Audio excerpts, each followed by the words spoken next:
Harold, do you expect the struggles to continue in this World Series? No, I don't. As a matter of fact, I feel like if the Astros win, he's the MVP.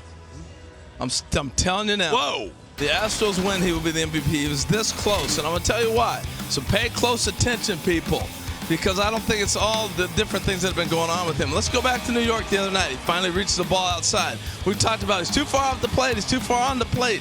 All these different things we've discussed. But to me, it's the leg kick. I just want you to note the height of the leg kick.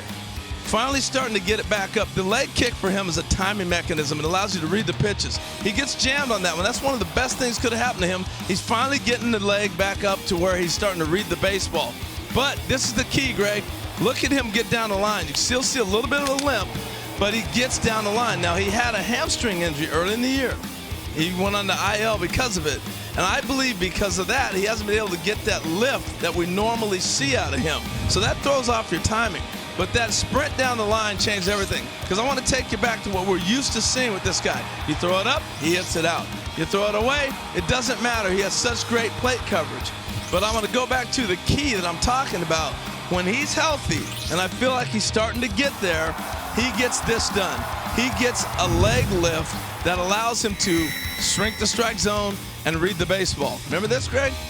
When he lifts his leg, watch how high he normally would get in his leg lift. He gets right up here this high, and now he shrinks the zone, and now he knows his zone. He's not chasing all over the place. I really get a good look from this view. Look how high the leg is. When he gets that high, now it's a read. He's reading the pitch, but not getting it to the proper height doesn't allow you to read the proper timing. So I think that left hamstring had a lot to do with why we're seeing now the fatigue and the wear. It reminded me a lot of Ricky Henderson. I've talked about this through the years. Nobody shrunk the zone better than Ricky. I mean, he'd sit there and say, all right, throw it in there. It's a ball if it's not. We haven't watched Altuve walk. We've watched him chase a lot of pitches. But when he's now getting back to this position that he's starting to get into, he's starting to swing the bat. I saw batting practice today, and he took probably the best 3 swings or the best 2 or 3 rounds I've seen Altuve take in probably 2 months when I watched him take BP. So it was pretty impressive stuff today. I feel like he's starting to come out of it, and I really believe if they win, he's MVP. Dan, this is a star player in Altuve. 3 for 32 in the postseason with just 3 walks. He doesn't like taking pitches.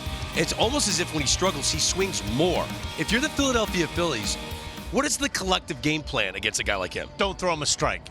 Let him continue to get himself out. I've always been amazed. He's the closest thing we've seen to Kirby Puckett. Bad ball hitter. There isn't a ball that Altuve doesn't think he can get. Up, down, in or out. He swings at everything. He's a slasher. So the one thing you want to do, you don't want to throw him strikes. If he's going to chase away, if you can get him to hit this ball to right field and take all this sting off his bat, let him have those hits all day long, because that's not his game. He is a miniature stick of dynamite that can drive in runs. He can hit the ball to the ballpark. If you can turn him into a singles hitter, hit the ball to right field, you've won the war and you've taken the sting out of his bat. You put a smile on my face when you talked about Kirby Puckett. You're absolutely right. We played a number of years against Kirby. There was not a pitch he didn't like and didn't think he could hit. But how did you pitch Kirby? Same thing. But what did he do? You try not to throw him strikes. You have to hope that one of the first 2 pitches that Kirby Puckett or Altuve are going to swing at it. That you're going to throw a breaking ball, 0-1, 1-0, and they chase it and they swing at it. If they take both of them and you're 2-0, now you're up against it as a pitcher because you have to come into the strike zone. As long as they're swinging, try not to throw them strikes. Now here's the tricky part about numbers, too. He was, 0 for 23, 25, whatever, until he got that hit. The playoffs that way. But if you look at, he hit the rocket that Torres made on the double play ball. We all marveled at. That was a bullet from Altuve.